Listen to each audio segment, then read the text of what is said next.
Hello. I am excited to have you here. I'm excited that you've decided to have a look at this little video on animal communication, and that you're potentially interested in taking the animal communication course with me. Um, my name is Stephanie, and I am really passionate about communication because I think it solves a lot of problems um, with other people, with our kids, and obviously also with animals. So I am a veterinarian originally by profession, and I've worked as a veterinarian for many years. And in 2020, I've started my own company. And within this company, I do two different things. Like on one side, I help veterinarians and I support them through mental health strategies and through communication and helping them make good choices so that they can consistently over many years deliver that exceptional care that they're so good at delivering for our animals, and but at the same time still be connected to their heart, and so be able to have heart and mind connected. And the other thing that I do obviously is I work as an animal communicator. And so you might think, how does a veterinarian get to be an animal communicator? And so let's have a little look. I want to talk about that a little bit. So let me just have a short little PowerPoint presentation for you. So here you are. How did I become an animal communicator? And so the story, oh, well, let's start with some cute kittens. So these ones are my two kittens. No, actually, they're my daughter's two kittens. So this is Stormheart and Tiger Flight. And if you know the Warrior Cat books, you know why they have such big names. But them aside, my journey with animal communication begins in 2007-ish, somewhere in Cape Town in South Africa, which is where I was working as a small animal veterinarian. I graduated as a veterinarian in 1999 in Germany. So it's been many, many years ago. I have, as a veterinarian, my specialty is homeopathy. And I was practicing homeopathy and integrative medicine as a veterinarian in Cape Town. And so learning homeopathy, I was going to a congress for alternative veterinary medicine. And at this congress, there was this woman called Anna Breitenbach who gave a lecture on animal communication. This was the first time I ever heard anything about it. I had no idea that such a thing existed. And so she explained some of her cases and how she had talked to the animals and solved problems, or brought people and animals closer together. And of course, I was intrigued. I was also very, very skeptical, but I did.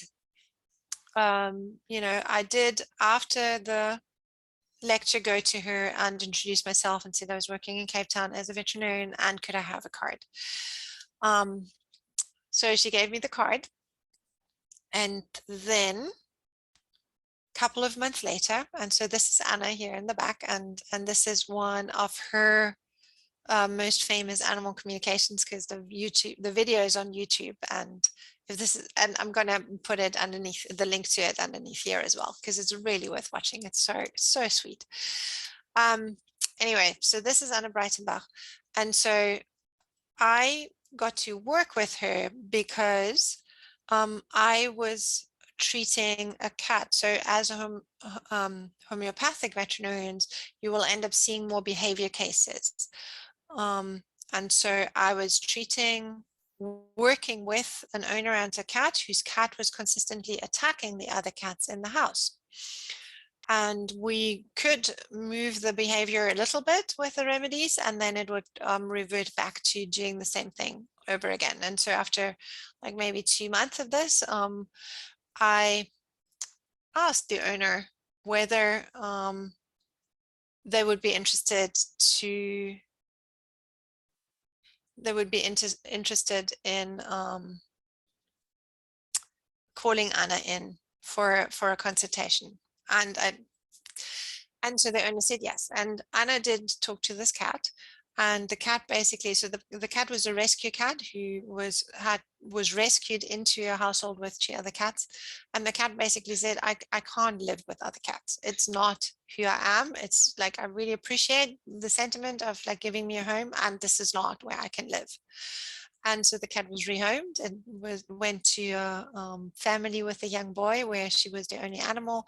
And I saw her for another 2 years in my practice, and the cat never attacked anybody else.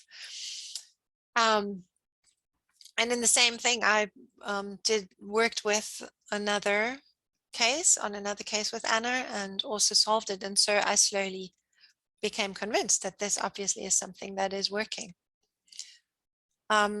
And then my own animals, this is Roxy, this little chubby dog, the brown cross between a chocolate Labrador and a Jack Russell Terrier. This was our dog in South Africa, and the girls are my twins, Maya and Ember, and this is us camping in the Cascades. So Roxy came to us when we were living in South Africa in a nature reserve. And being in this nature reserve, obviously a dog isn't allowed to hunt or to run free. And Roxy used to belong to one of the rangers. So the ranger had a fenced-in backyard, and Roxy would tunnel out, climb the fence, break through the fence, break her leash. And so every day she was somewhere in the nature reserve, somewhere in this little village that was there, the learning center, where we were all living, and they just couldn't keep her in. So when we were preparing to leave the reserve, the owner came to us and asked whether we didn't want to take Roxy with us.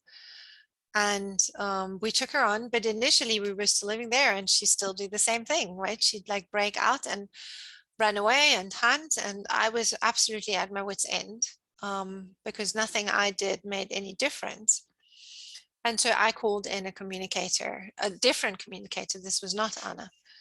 And during the communication, it turned out that Roxy had no idea what she had been doing wrong. Very confused about why everybody kept being upset with her. And once she'd understood, we worked out a plan that she was going to get 2 walks a day, that she was going to be able to be called back. So she wasn't gonna just run off after some prey, but she would turn around and be called back if we called her, so she didn't have to be on leash all the time. And that solved our problem. And Roxy never broke that agreement. And for the rest of her life, she was with us for about 10 years. She didn't run away. And we barely ever had to put her on a leash. But if we tied her up somewhere, she would absolutely be the escape artist. She would just go like, what, I'm tied up here and you're going where? And she would be out of that blue harness in 30 seconds. So communication with animals doesn't help us give better commands. The only thing it does is help us understand the problem more clearly. So just like when we're communicating with people, right?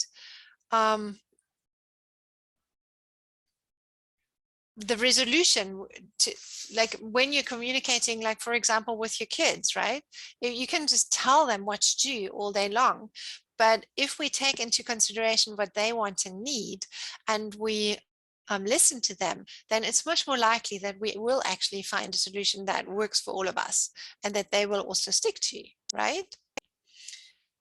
So animals have feelings, thoughts, and needs just like us humans. And the animals' personalities are as diverse as humans' personalities as well. So there are no 2 dogs or no 2 cats alike. And then also, anyone can learn this type of communication.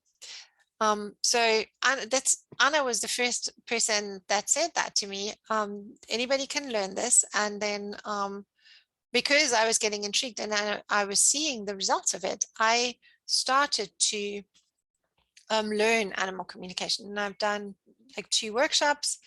The first one was just a 1-day introduction, and then I did a longer, I think it was a week, everyday workshop in Germany in 2015. And that's when I also started to communicate for other people. So if that's intriguing to you, I invite you to maybe have a look at the other videos that are here on the site. So there's a little bit more information there.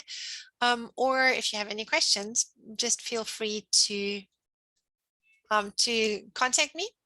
And for anybody, for you to learn this communication, that is what this little course is all about. So sign up if you're called to find out more about how you can communicate better with your animal friends.